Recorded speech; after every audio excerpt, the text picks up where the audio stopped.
¿Esto para qué hemos hecho este viaje? Porque si nos volvemos otra vez a Photoshop y nos vamos al modo de color, efectivamente descubrimos que tenemos varias formas de representar el color, que son mapa de bits, un bit, es decir, o negro o blanco. Ya está. Esto viene bien pues para crear máscaras máscaras de transparencia o para cosas que necesitan solo saber si es blanco o negro, por ejemplo en los escáneres, para detectar OCRs, para detectar texto, ¿vale? Pero bueno, a nosotros rara vez utilizaremos escala de grises. Recordad, si yo utilizo 3 canales de colores para una imagen en color, pero si solo quiero detectar luminosidad, solo necesito un canal de color, grises. Y en ese sentido 250 tonos de grises ya me es suficiente. Tengo, por supuesto, el modo RGB del que hemos hablado. Tengo el CMYK, que es para imprimir. Y tengo el Color Lab, el CIE Lab del que hemos hablado, que bueno, a nosotros ahora mismo es una cuestión, no nos interesa. ¿Cuándo debo usar uno y cuándo debo usar otro? Pues obviamente, si voy a trabajar para pantallas de ordenador o para proyectores, RGB. Si voy a hacer una imagen para web, RGB. Si voy a hacer una imagen para imprimir, CMYK. Esto es una de las cosas fundamentales que tenemos que saber antes de lanzarnos a crear un archivo, ¿ok? Porque además luego cambiar los modos de color no es tan fácil. Así que sabemos qué modo de color tenemos que usar en función del destino que le vayamos a dar a esa imagen o del origen. Un pequeño paréntesis. Muchas veces capturan imágenes y las imágenes capturadas desde una cámara de fotos son RGB, porque los sensores que tienen las cámaras están hechas para detectar rojo, verde y azul, son RGB. Y sin embargo mi destino es CMYK. Pues bien, ahí tendremos que hacerle una conversión en algún momento. ¿Cuándo y dónde? Eso habrá que decirlo, pero cuidado que eso es delicado. En cualquier caso, si yo voy a crear una imagen desde cero, hacedlo bien. Si voy a ir para web o televisión o proyección, RGB. Y si va a ir para imprimir, CMYK.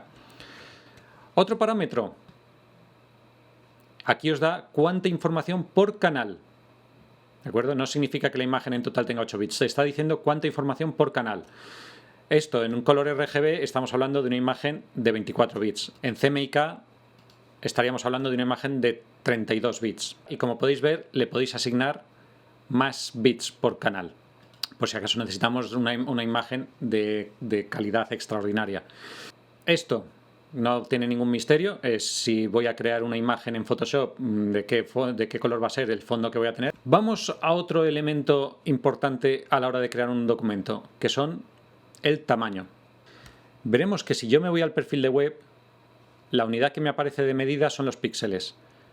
Pero si me voy al perfil de imprimir, por ejemplo, la medida que me aparecen son las pulgadas. Obviamente, ya os he comentado antes que esto se puede cambiar en cualquier momento. ¿Okay? Es decir, que los presets no nos impiden hacer nada, es sencillamente que eligen las cosas por nosotros.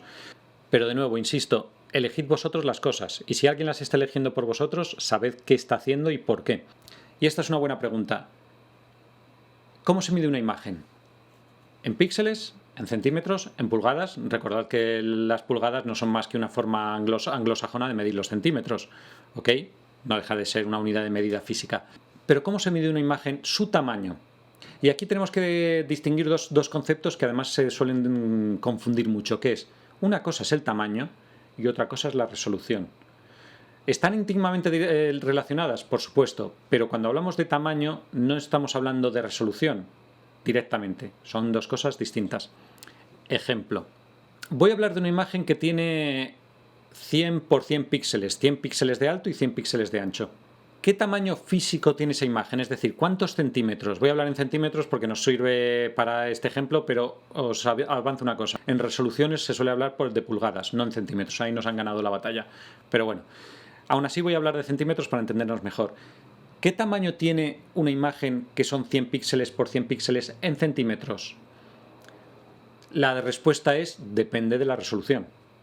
Si yo le doy una resolución de 100 píxeles por centímetro, pues significa que esa imagen va a ser de este tamaño, de 1 centímetro. Pero si yo le doy una resolución bajísima de 1 píxel por centímetro, tendrá un tamaño de 100 centímetros. ¿Ok? Eso sí, con una definición muy baja, porque 1 píxel por centímetro significa que cada píxel ocupa esto. Así que sería una imagen para verla de muy lejos. Entonces sí que existe esa relación, pero cuidado cuando estemos hablando de ello. ¿Y cuáles son los datos correctos? Pues bien, primero voy a empezar por lo fácil, que es cuando estamos hablando de imprimir. que sí que va a tener una medida física. Entonces yo vengo aquí y le digo, vale, pues mi documento necesito que mida, voy a hacer unidades exactas para que lo entendamos. Necesito que tenga 1 pulgada de ancho y 1 pulgada de alto, ¿vale? Lo pongo que mide en pulgadas, que significa que voy a tener una imagen de este tamaño. Y la pregunta es, ¿y cuántos píxeles tiene esa imagen? Depende de la resolución. Imaginad que yo le doy una resolución de 100 píxeles por pulgada, ¿ok? Que significa que voy a meter 100 píxeles aquí de ancho y 100 píxeles de alto. Pregunta, ¿cuántos píxeles tendrá? Pues efectivamente 100. Y el mismo Photoshop pues lo puedo decir, mirad, si paso a medir por píxeles en vez de por unidades físicas, efectivamente 100 píxeles. ¿Pulgadas? 1. Voy a hacer la conversión inversa. A una resolución de 100 píxeles por pulgada, si yo le doy 200 píxeles de ancho y 200 píxeles de alto, ¿cuánto medirá en pulgadas este archivo? 2 pulgadas de ancho por 2 pulgadas de alto. ¿Ok? Voy a comprobarlo. ¿Cuántas pulgadas son? 2. ¿Ok? Quiero que en todo momento sepamos lo que estamos haciendo. Es decir, que la unidad física, es decir, el tamaño de salida de nuestro archivo dependerá de la resolución que tenga y a su vez del número de píxeles que contenga esa imagen. ¿Cuál es el tamaño correcto? Pues bueno, pues ya depende.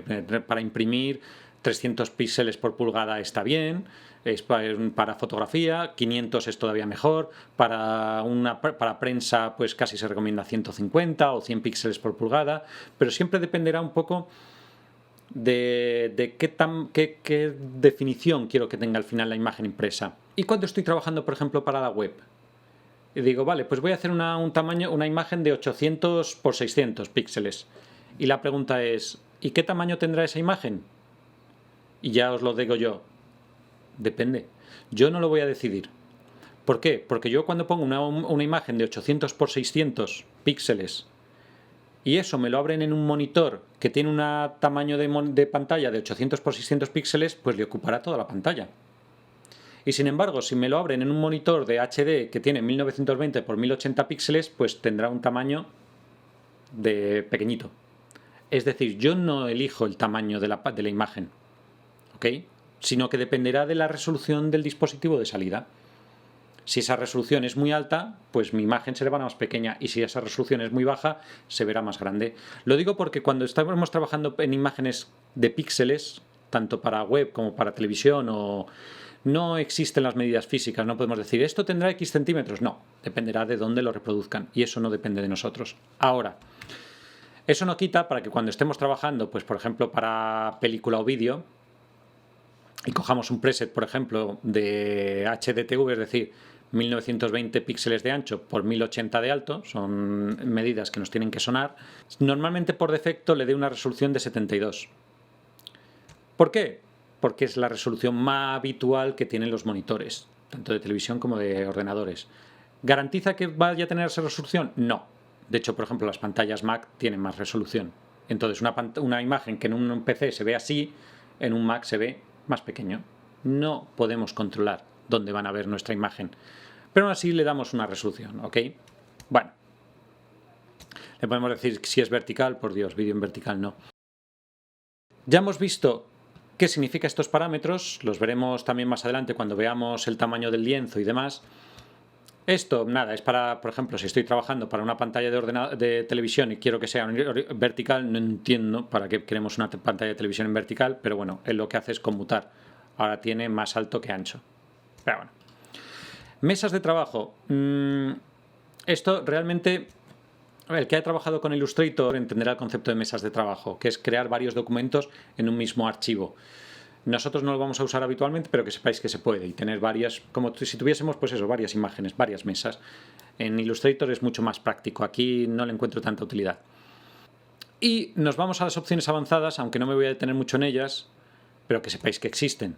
Los perfiles de color, eso es un mundo aparte, eso lo dejamos para la gente de de artes gráficas. Hablaremos cuando veamos formas de representar el color más complejas y qué son los perfiles de color y por qué una imagen que vemos en mi ordenador se ve de una forma y cuando me lo llevo a otro ordenador y le aplicamos otro perfil de color, resulta que nuestros colores han cambiado, porque representar el color no es tan fácil. Así que perfil de color, en fin, hay un montón, 1000, y aquí, sinceramente, el espacio de trabajo de Adobe RGB suele ser bastante habitual para cuando trabajamos en imágenes digitales, pero solo que sepáis que normalmente el perfil de color cuando abrimos una imagen ya viene incrustado, o cuando vamos a trabajar para imprimir en una imprenta, mejor preguntarle a la imprenta qué perfil de color utilizan para nosotros aplicarlo en nuestras imágenes y así evitar luego sustos en la impresión. ¿Ok? Porque nosotros necesitamos ver los colores tal cual van a quedar luego al imprimir. En fin, un mundo los perfiles de color. Y otra cosa, y ya con esto termino, es la proporción de píxeles. En cuanto a la proporción de píxeles, solo comentar una cosa. No siempre los píxeles son cuadrados. Tendemos a pensar que un píxel es cuadrado, pero existen sistemas de representación en los que los píxeles no son cuadrados. ¿Cuáles?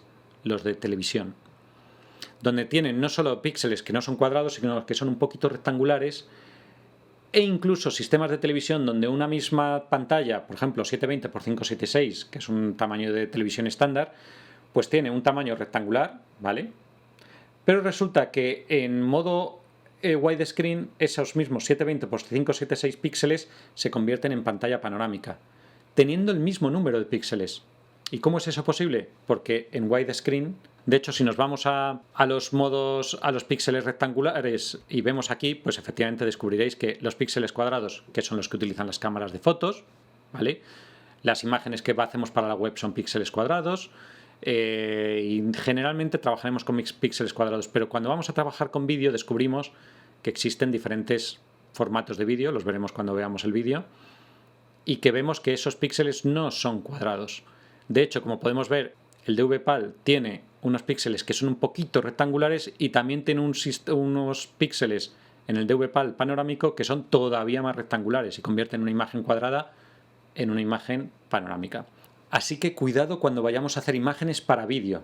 Si vamos a trabajar en HDTV, en televisión de alta definición, suelen ser cuadrados. Pero si vamos a trabajar para sistemas de televisión SD de calidad estándar, cuidado porque a veces trabajan con píxeles no cuadrados y nos pueden volver loco, ¿ok? En nuestro flujo de trabajo. Pues ya está.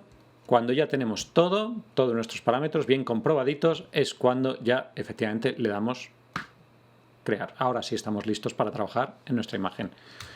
Muy bien, ya sé que ha sido un viaje muy largo solo para abrir una imagen, pero creedme, nos tenemos que detener en la creación de una imagen porque es donde inicia nuestro flujo de trabajo y donde va a garantizar que al final el producto salga bien.